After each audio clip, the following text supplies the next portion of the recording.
तो कैसे हो वन पीस फैन भाई? क्या चैप्टर था इस वीक का? वन पीस रुक ही नहीं रहा भाई। हर वीक में बैंगर्स आ रहे हैं। बस अगला ब्रेक हो गया, जंप का ब्रेक है वो। इस चैप्टर का टाइटल था the things we find study 1147 chapter, जो कि काफ़ी ज़्यादा ही अच्छा चैप्टर था। मतलब कैसे मैं एक्सप्लेन करूँ, तो मैं चालू करता हूँ कवर स्टोरी से। कवर स्टोरी हम लोग देखते हैं यामाटो राइजो यामाटो को वो खाना दे रहा था, राइस बॉल से सकता, और हम लोग को नेक्स्ट कवर स्टोरी में हुसूस का मास्क रिवील होते हुए देखे, क्योंकि इसमें हम लोग को देखा है कैसे एक वानो का किसी समुराई ने हुसूस का मास्क को ओपन किया था। और हम लोग चैप्टर जहाँ अगला चैप्टर एंड हुआ था उधर चालू करते हैं, हम लोग को मिलता था कि सॉल रॉबिन और चॉपर को बोल रहा था कि मेरे जो फर है बियर्ड में हाइड हो जाओ और निकलना मत जब तक मैं ना बोलूँ। और वो ये भी बोलता है कि दे आर इमॉर्टल बीन है ये लोग, और ये लोग गॉड नाइट्स है। और इसको ये लोगों को पता है कि वो अपना जो सोमर्स था वो बोल रहा था अनदर सर्वाइवल ऑफ ओहारा। ये दो हो जाते हैं, रॉबिन और सोल दो हो जाते हैं ऐसे। रॉबिन हियर कर रहे थे सारे के सारे चीज़। और उसी के साथ जो हम देखते हैं कि गंको स्ट्रॉहेड क्रू जो बच्चे खुचे थे इसको डिफीट कर देते ईजिली, और वो लोग इसलिए सारे स्ट्रॉहेड को टाइप करते हैं। नामी जिम्बे को बोल रहे थे भाई तुम इतना वीक कैसे हो जिम्बे भाई, तुमने इतना सुना था तुम 7 वॉरलॉर्ड और वाइट वेट की क्रू के सेकंड हैंड मैन हो, तब भी ये हाल। काफ़ी ज़्यादा डिसअपॉइंट थी। जिम्बे बोलता है उसे तो कुछ समझ ही नहीं आता है क्या हो रहा है। उसी के साथ जो अपना ब्रुक है, ब्रुक जो गंको तो ब्रुक की मतलब फ़ैन रहती है, म्यूज़िक फ़ैन। तो ब्रुक को बोलती है कि स्ट्रॉ हेड को छोड़ो और बिलोंग्स मी, तुम मेरे लिए गाना गाओ, स्लेव बन जाओ। लेकिन ब्रुक बोलता है कि मैं ये नहीं कर सकता। और उसी समय सोमर्स बोलता है कि ये मत करो क्योंकि हमें एम्परर है स्ट्रॉ हेड लूफी, उन लोगों को क्रू से फ़ाइट नहीं लेना है, हम लोग को तो बस अपना मिशन ही बस पूरा करना है, हम लोग को बेफजूल में फ़ाइट नहीं करना है एक एम्परर से। और तभी ब्रुक उसको रिजेक्ट करता तो ब्रुक को एरो से अटैक मिलता है एक। एंड उसी के साथ हम लोग देखते हैं कि विलेजेस जहाँ हैं वहाँ हम लोग जाते हैं, जहाँ पर अपना न्यू एरा जाइंट पायरेट्स है जो ओल्ड एरा वाले डोरी और ब्रोगी और उसके पूरे के पूरे क्रू। और उधर ट्रांसपोर्टर स्टेल से अपना सोमर्स जो अनाउंस करता है, जो क्लिंगम उसे कलेक्ट कर देता।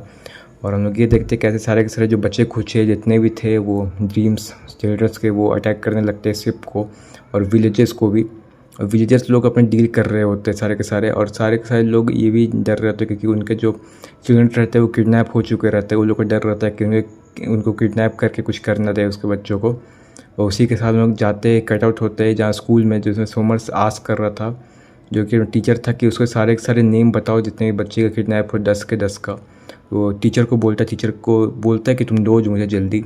और सभी लोग देखते हैं कि सारे के सारे जो बच्चे थे वो अवेक हो जाते 10 के 10। और अपना जो गंको का जो क्या नाम था इसका, कोलन जो है वो लीड कर रहा था बच्चों को। और सारे के सारे बच्चे डरे हुए थे। कोलन ही अकेला था जो एक्चुअली में फ़ाइट कर सकता था। और उसके साथ ही कोलन सबको काम डाउन कराता, लेकिन खुद डर जाता है क्योंकि इतने बड़े बड़े साइज़ के मॉन्स्टर है, उसको कुछ समझ नहीं आ रहा था। तभी हम लोग कट आउट होता है जाइंट वॉरियर जहाँ पायरेट शिप है, वो लोग फाइट कर रहे थे वहाँ पर। जो चिड़िया की जो सबसे ज़्यादा ड्रीम से मर्डर, जो एक बच्चे ने बोलती है कि उसका सबसे ज़्यादा फियर करती है उसकी मर्डर, तो दो मर्डरली फिल्म आती है। वो काफ़ी ज़्यादा मुझे लुनारियन जैसे दिख रहे होते हैं क्योंकि उन लोग का भी पीछे एक फ्लेम्स रहता है, बिग माउंट टाइप के दिख रहे होते हैं लेकिन फ्लेम्स रहता है पीछे। वो काफ़ी ज़्यादा इंटरेस्टिंग लगा मुझे। तो हमने ओपिनियन बता तुम्हें कैसा लगा। उसी के साथ सारे के सारे लोग डर जाते हैं क्योंकि ये काफ़ी ज़्यादा ही साइज़ में दुगने रहते हैं। जॉइंट्स कितने लंबे हैं तुम्हें पता है, जॉइंट्स भी बड़े। वो शिप को टॉय कर देते हैं और शिप को ऐसा ही वो लोग पलट देते हैं, मतलब ईजीली पलट देते हैं। उसी के साथ सोमस हंसने लगता है कि let's keep them brief, I am not any legendary for a mountain wear जारू। और जारुल को वो बोलता है कि तुम्हें मेरा शर्त एक्सेप्ट करना होगा, तुम्हें एल्बाफ को गवर्नमेंट से लिंक करना होगा और तुम्हें सारे के सारे स्कूल्स वगैरह बंद करने होंगे।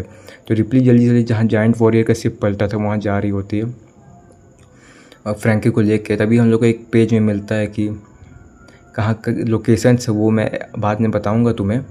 और सारे के सारे हॉस्टेस है, इसका मतलब कि सोमर चाहता है कि जाइंट सरेंडर करे, उनके लिए फ़ाइट करे ये जो वॉर आ रहा है। जो कि उसके बाद जो है अपना किलिंगम सारे के सारे 10 बच्चे के नाम लेने लगता है। तो सबसे पहले वो अपना जो जारूर रहता है उसकी ग्रैंड कितना भी ग्रैंड है नहीं पता, उसके ग्रैंड डाटर ईवा का नाम लेता है। तो अपना जारूर पूरा का पूरा शौक हो जाता है। और बाकी काफ़ी सारे बच्चे थे, एक का नाम था ओलेफ, एक का नाम कोलिन तो सबको पता ही है, और मग एक का नाम था, एक रोनिया था एक का नाम था जोना, एक का नाम बेंट, एक का नाम बंजोर। ये सारे के सारे लोग एक एरो को फॉलो कर रहे थे। ये लोग पूरे डरे हुए थे, सारे कुछ रो रहे थे कुछ बोल रहे थे। At least you have a parents to care about. ये बंदा काफ़ी ज़्यादा, मुझे ये बंदी का भी वो लगी क्या, जो एशियन जायंट जिसमें हॉर्न्स रहता है। तो कॉलिन का नाम सुनते ही गबान और रिप्ली एकदम शॉक हो गई। कॉलिन भी है उधर। गबान उस समय बोलता है यार मेरा कॉलिन सब चीज़ संभाल लेगा। नहीं, उसके बाद जो अपना क्या बोलते, अरे सोमर्स जो बोलने लगता है कि मैं किल कर दूंगा इन लोग को बच्चे, तो अगर तुम लोग मेरे को सरेंडर नहीं करोगे। तभी रिप्ली बोलती यासा कुछ करो प्लीज़, सेव करो वो लोग को। तो ना यासा पूरा का पूरा करके जाने लगता है सेव करने अपने चाइल्ड को, कोलिन को। और रॉबिन भी हम लोग दिखती है कि रॉबिन भी फाइट करने के लिए आ गई। चॉपर बोलता है रॉबिन डोंट डू इट, लेकिन रॉबिन पता है रॉबिन एक्शन भाई वन पीस में फीमेल एक्शन बहुत कम मिलने लगता है, लेकिन इस चैप्टर में हम लोग को देखने को मिलेगा। नहीं इस चैप्टर नहीं, नेक्स्ट चैप्टर में ज़रूर। एक अगला हफ्ता ब्रेक है, यही मुझे ख़राब लगा। ऐसा इस चैप्टर का मैं रिव्यू दूंगा। ये चैप्टर प्रीवियस वन से बेटर था। इसको मैं रेटिंग दूंगा 8 आउट ऑफ 10, 8 या 7.5 आउट ऑफ 10 दे दूंगा ज़्यादा से ज़्यादा। ये चैप्टर में कुछ ने सेटअप है नेक्स्ट चैप्टर के लिए। नेक्स्ट चैप्टर मुझे लगता है कि वो एटलीस्ट 8.5 आउट ऑफ 10 तो होगा ही होगा। इतना तो मैं बेट करता हूँ तुम लोगों से। गमान एक्शन मिलेगा, कॉन्कर साकी गमान के पास, वो हम लोग को देखने को मिलेगा। काफ़ी ज़्यादा मैं एक्साइटेड हूँ नेक्स्ट एपिसोड के लिए। इस चैप्टर काफ़ी ब्रीफ में मैं बता दूँ, इस चैप्टर में ज़्यादा कुछ होता नहीं है। हम लोग उतना जगह जाते नहीं है। मेन लूफ़ी और लोकी का उतना हम लोग को नहीं पता चलता क्या कर रहे हैं वो लोग। लूफ़ी लोकी मुझे लगता है कि नेक्स्ट चैप्टर 2 पार्ट में डिवाइड होगा, आधा लूफ़ी और लोकी का, आधा वो। और मुझे लगता है कि नेक्स्ट चैप्टर में शायद लूफ़ी और लोकी आ जाए। जैसे या तो ये भी हो सकता है कि बाद में आए लूफ़ी और लोकी, जब सारे के सारे सेटल डाउन हो जाए, किडनैप वगैरह हो जाए जाके किडनैप चिल्ड्रन वगैरह, तब वो लोग प्लान बनाए मरीन जोर में अटैक करना, या कुछ भी हो सकता है। या तो अपना होली नाइट्स का प्लान पूरा का पूरा फेल हो सकता है। ये ज़्यादा पॉसिबिलिटी लग रहा है मेरे को, क्योंकि ऐसा होने का काफ़ी ज़्यादा हाईली चांसेस है। मुझे नहीं लगता कि अभी स्ट्रॉ हैज़ मरीन जोस जाएंगे, वो तो बाद का बाद होगा। लेकिन अभी मरीन जोस एक ही लोग जा सकते हैं, वो ड्रैगन का आर्मी जो उसको रेवोल्यूशनरी आर्मी, उसके अलावा मुझे नहीं लगता कोई और जा रहा। तुम अपना ओपिनियन बताओ, तुम्हें ये चैप्टर कैसा लगा। ये चैप्टर बैंगर था स्टार्टिंग से कर एंड तक। ये मैं बोल के थक गया हूँ, लेकिन वन पीस है भाई। कोई भी ऐसा कोई एनिमे नहीं है जहाँ पर तुम लोग ऐसा चीज़ देख सकते हो। हज़ार सारी सिल पीक एल्बार्फ आर्क मुझे लग रहा है कि वानो से ग्रेट होगा। लंबा लेंथ के हिसाब से तो एगेट से डेफिनेटली बड़ा होने वाला है, और छोटा होगा मेरे को लगता है होलके के लेवल का हो सकता है ये आर्क। होलके क्या, ड्रेसरोसा, वानो लेवल का तो नहीं जाने वाला। ड्रेसरोसा में ज़्यादा बोल दिया क्योंकि अभी हम लोग ने हेवेंस वर्ल्ड को एक्सप्लोर नहीं किया, तो वो भी एक पॉसिबिलिटी है।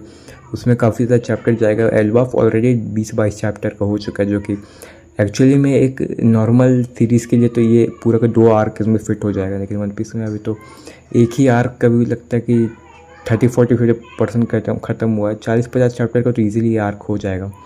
50 तो मैं बहुत ही कम बोल रहा हूँ। 80 चैप्टर मेरे को लगता है कि ये आर्क खींच लेगा। तो इस वीडियो में इतना ही। अपना ओपिनियन बताओ कैसा लगा। Thanks for watching.